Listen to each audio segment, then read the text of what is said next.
இந்த பொண்ணு காலையிலேயே எந்திரிச்சு பால் பாயசம் செஞ்சுக்கிட்டு இருக்கா. புருஷன்காரன் எதுக்குன்னு கேட்கும் போது சொல்ல மாட்டேங்கிறா. பையனுக்கு ஊற்றி கொடுக்குறா. போகும்போது பையன்கிட்ட சொல்கிறா, எனக்கு ரொம்ப பிடிச்சவங்களுக்காக இதை செஞ்சிருக்கேன்னு.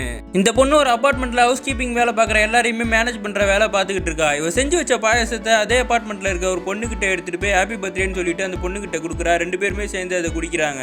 கொஞ்ச நேரத்தில் அந்த அபார்ட்மெண்ட்டில் இருக்க பொண்ணு ஹீரோயினை கிஸ் பண்ணிடுறா. இவ எதுவுமே பேசாமல் அங்கேருந்து வீட்டுக்கு வந்துடுறா. வீட்டில் அன்னைக்கு நைட்டு இவளும் அவங்க ஹஸ்பண்டும் ரொமான்ஸ் பண்ணிக்கிட்டு இருக்காங்க. அப்பயுமே இந்த பொண்ணு கொடுத்த கிஸ் தான் இவருக்கு ஞாபகத்துக்கு வருது. இந்த அபார்ட்மெண்ட்டில் இருக்க பொண்ணு ஹீரோயின் வீட்டுக்கு அவங்க வீட்டில் இருக்க எல்லா ஃபேமிலி மெம்பர்ஸையும் மீட் பண்ணிட்டு போறா. அதுக்கப்புறம் சாப்பாடு வாங்குற கேப்ல அவங்க அபார்ட்மெண்ட்ல 2 பேருமே மீட் பண்ணிக்கிட்டே இருக்காங்க.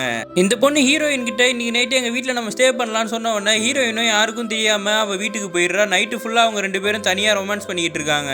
அடுத்த நாள் காலையில ஹீரோயின் அந்த பொண்ணை எழுப்புறா. அப்ப காலிங் பெல் சத்தம் கேட்குது. அந்த பொண்ணு போய் கதை திறந்து பார்த்தா அந்த பொண்ணோட அம்மா வந்திருக்காங்க. ஹீரோயினை ஒளிச்சு வச்சுட்டு அந்த பொண்ணு அவங்க அம்மா கிட்ட பேசிட்டு இருக்கா. அப்ப அந்த பொண்ணோட அம்மா ஹீரோயினை பாத்துறாங்க. இவ யாருன்னு கேட்கும் போது இந்த அபார்ட்மெண்ட்ல வேலை செய்யற வேலைக்காரின்னு சொன்ன உடனே இந்த பொண்ணு இங்க இருந்து அழுதுகிட்டே போயிடுறா.